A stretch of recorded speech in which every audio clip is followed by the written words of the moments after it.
About a year after my wife passed away, I found myself in Walmart, as I often do, shopping for milk. We drink a lot of milk in our home, and from across, I don't know, maybe 50 yards away or so, I see one of Shelly's friends, and she saw me, and I saw her, and she turned and started running my direction, and I knew what was about to happen. And you should probably know, I really don't like to be touched, uh, really by anybody, especially women. I loved touching my wife and being touched by her, but not so much other women. And so as she got closer, I kind of braced myself for what I knew was going to be a really long, uncomfortable for me hug. And sure enough, she got close enough, her eyes welled up with tears, and she wrapped her arms around me so tight and just started hugging me. And I hugged her back. She was one of Shelly's really good friends. And as soon as she kind of stepped back and she just looked at me with tears in her eyes, and we had a quick conversation. I made a mistake, and that make mistake was I didn't know it till later, but that mistake was this. I said, you know what? That's going to have to be the last hug I give out. And she said, what? And I said, you know what? I know uh, I just don't really care to be touched. And if you don't mind spreading the word to all Shelly's friends, and she knows a lot of them,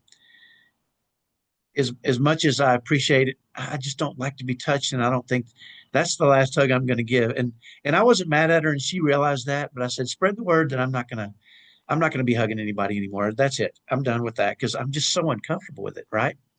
And she happily said, okay, that's fine, And we had our conversation, and it was pleasant and happy, and she checked in on us as good friends do, and we went about our business. And as I was driving home and I got home, I started thinking about this a little bit, and I started to realize that my family and I had been facing this every day for the past year, the passing of my wife and my kid's mother.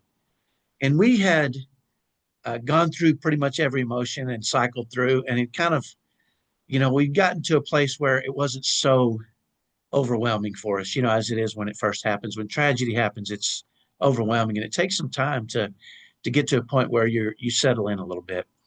But I also realized as I thought about it that her friend didn't think about it every day and hadn't gone through all those emotions and probably never would. But when she saw me, she saw Shelly, and she wanted to connect with Shelly.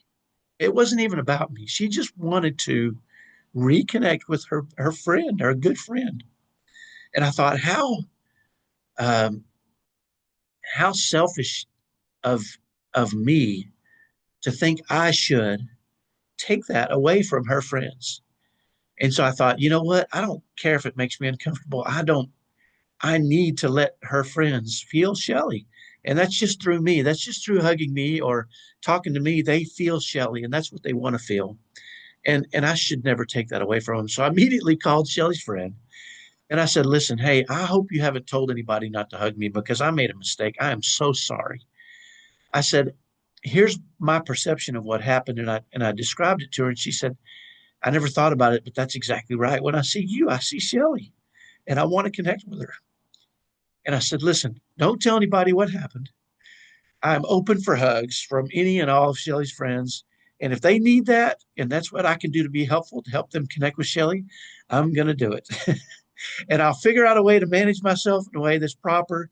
And it'll just be something I have to get used to.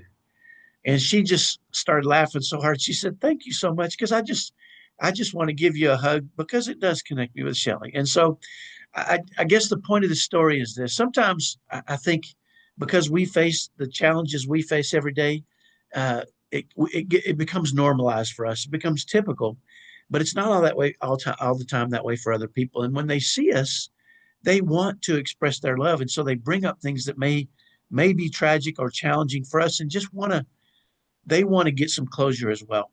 And so, if you're approached by parents that know you have challenging kids, or if you faced a tragedy, know that many times these people are just doing this in a spirit of love, and hopefully we'll continue to allow them to continue to do that. And that's my message for today. So have a great day, and I'll talk to you next time. Bye bye.